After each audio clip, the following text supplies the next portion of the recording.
Halo, nama saya Jacqueline dari SMA Santo Aloysius, Sultan Agung Bandung.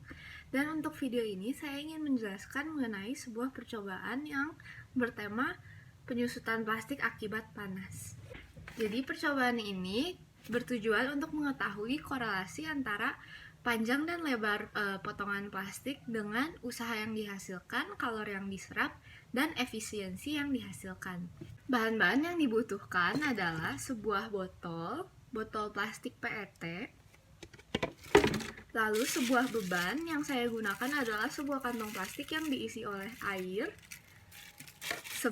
dengan berat 150 gram atau mililiter, lalu benang, dan juga 2 bulldog clip.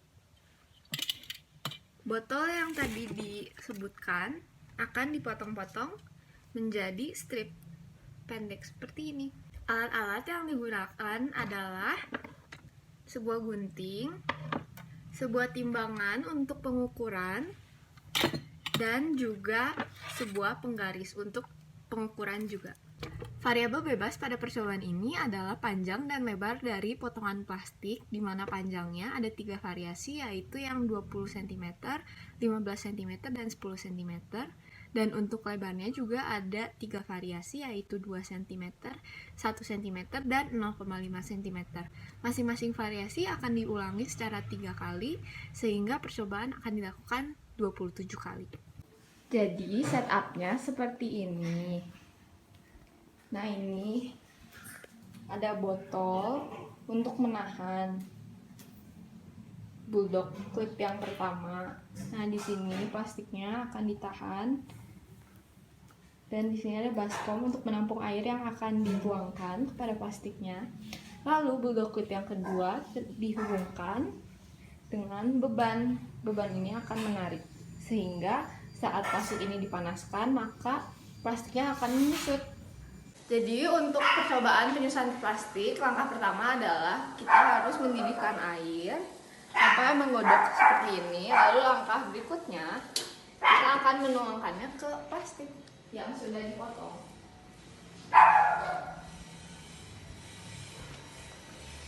Nah, ini strip plastiknya panjangnya 15.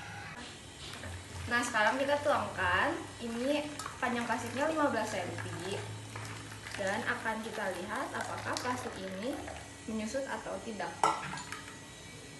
Sekarang kita ukur, dan sekarang plastiknya menyusut menjadi 14 cm. Setelah semua percobaan telah dilakukan dan telah dikumpulkan semua data-datanya, dapat dilihat rata-rata penyusutan dari setiap variasi pada grafik berikut ini. Setelah didapatkan penyusutan dari setiap variasi potongan plastik, maka sekarang dapat dicari usaha yang dihasilkan dengan rumus W sama dengan F kali S, di mana F adalah beban yang digunakan, yaitu 0,15 kg dikali 9,8, yaitu gravitasi, percepatan gravitasi, sehingga menghasilkan 1,47 Newton, dan dikalikan dengan S, yaitu penyusutan yang didapatkan dari panjang awal potongan plastik dikurangi panjang akhir potongan plastik. Setelah dilakukan perhitungan, dapat dilihat rata-rata usaha dari setiap variasi potongan plastik pada grafik berikut ini. Dapat dilihat pada grafik berikut ini, kalau yang paling banyak menghasilkan usaha adalah variasi potongan plastik 20 kali 1 cm. Dan yang paling sedikit menghasilkan usaha adalah potongan plastik ukuran 10 kali 0,5 cm. Jika dibandingkan hanya dari panjang plastiknya, dapat dilihat kalau panjang plastik 20 cm menghasilkan usaha terbesar. Dan untuk lebar yang menghasilkan usaha terbesar adalah yang 1 cm. Sehingga dapat dikatakan kalau semakin besar panjang dari potongan plastik, maka usaha yang dihasilkan pun akan semakin besar dan penyusutan yang terjadi pun akan semakin besar. Untuk lebar, dianjurkan tidak terlalu pendek karena usaha yang dihasilkan akan sangat kecil, tetapi tidak terlalu panjang juga. Harus dicari yang pas, karena jika pas usahanya akan lebih maksimal. Dan untuk percobaan ini yang paling maksimal adalah 1 cm. Setelah dihitung usaha yang dihasilkan, kita juga bisa mencari kalori yang diserap oleh setiap variasi potongan plastik dengan menggunakan rumus Q sama dengan M kali C kali delta T. M pada rumus ini adalah massa dari potongan plastik yang digunakan, dan C adalah kalor jenis dari plastik, yaitu botol plastik PET dengan kalor jenis 1030 Joule per kilogram.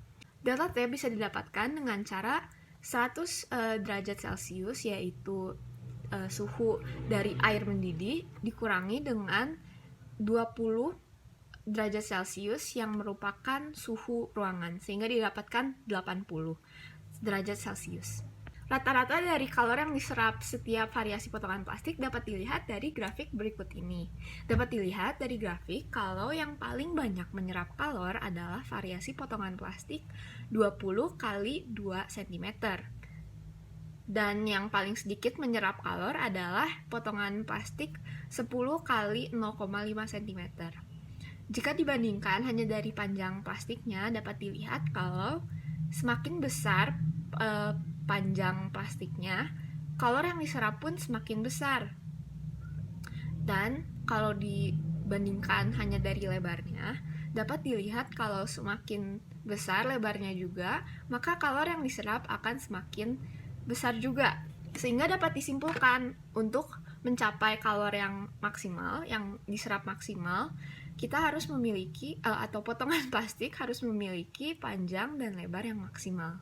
Nah, karena kita sudah mencari usaha dan kalor yang diserap, maka sekarang kita juga bisa mencari efisiensi yang dihasilkan, yaitu dengan menggunakan rumus W per Q dikali 100%. W pada rumus ini adalah usaha yang sudah kita sebelumnya hitung, dan Q juga adalah energi kalor yang sudah dihitung sebelumnya.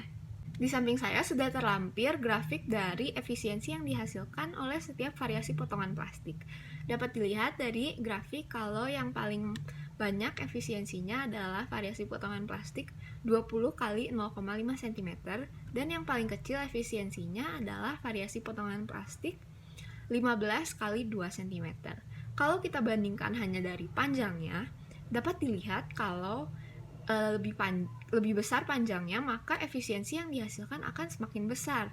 Akan tetapi, jika dibandingkan hanya dari lebar, dapat dilihat kalau efisiensi yang paling kecil itu dihasilkan dari lebar 2 cm, dan yang paling besar menghasilkan efisiensi adalah yang lebar 0,5 cm.